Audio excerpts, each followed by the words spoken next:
Bonjour à tous, bienvenue chez Corpan dans notre émission de vlog du dimanche. Je suis Ratimsa Tahir. Aujourd'hui, nous allons aborder un sujet qui concerne les indicateurs de performance ou Key Performance Indicators, ou on appelle aussi IRC, les indicateurs de rendement clé. La première partie va traiter des objectifs.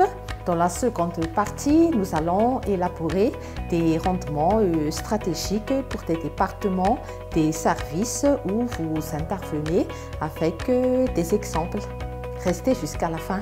Premièrement, nous allons voir les objectifs de bien mettre en place les indicateurs de performance. Premièrement, mesurer et améliorer les résultats.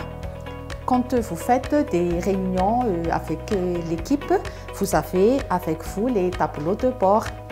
Et par rapport à ce tableau, donc, vous pouvez mesurer les écarts entre les objectifs et les résultats qu'on a pu atteindre par mois ou par quinzaine. Ça va dépendre de notre département, notre secteur d'activité. Deuxièmement, favorisez toujours l'harmonie et la transparence au niveau des résultats que vous affichez. Si on prend l'exemple des vendeurs, on a des salaires de base, mais les primes vont différer en fonction de nos résultats du mois ou par trimestre, ça va dépendre des managers. Et il se pourrait qu'on a des frustrations si on ne met pas en place des tableaux pour afficher donc les résultats des performances des commerciaux, des vendeurs.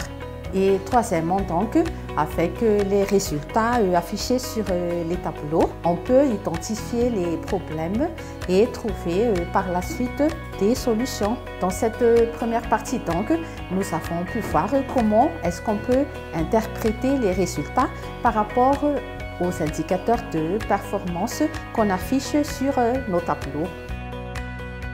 Maintenant, nous allons passer à la deuxième partie où nous allons voir quelques exemples, quelques cas aussi avec des indicateurs de rendement stratégique par service ou par département. Quand on met en place les tableaux de bord, nous pouvons constater que les services, les fonctions sont interdépendants entre eux. Nous allons voir le cas de la vente et de la production. Si on met en place des campagnes promotionnelles où on va inciter donc les clients à acheter plus de produits, et donc en parallèle aussi, la production va assurer donc que les commandes vont bien être exécutées à temps. Et maintenant, nous allons vous donner quelques éléments clés pour différents services qui sont vraiment très intéressants.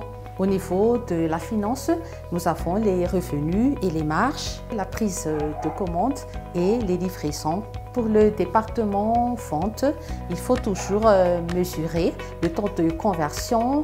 Il faut toujours étudier les nombres d'appels et de visites qu'on effectue auprès des clients.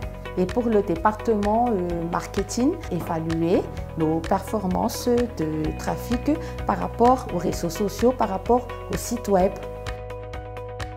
Aujourd'hui, nous avons pu élaborer un peu plus en détail les rendements, les indicateurs de performance à l'aide des exemples, des illustrations pour différents services, différents départements. Nous vous remercions de votre écoute et de votre attention.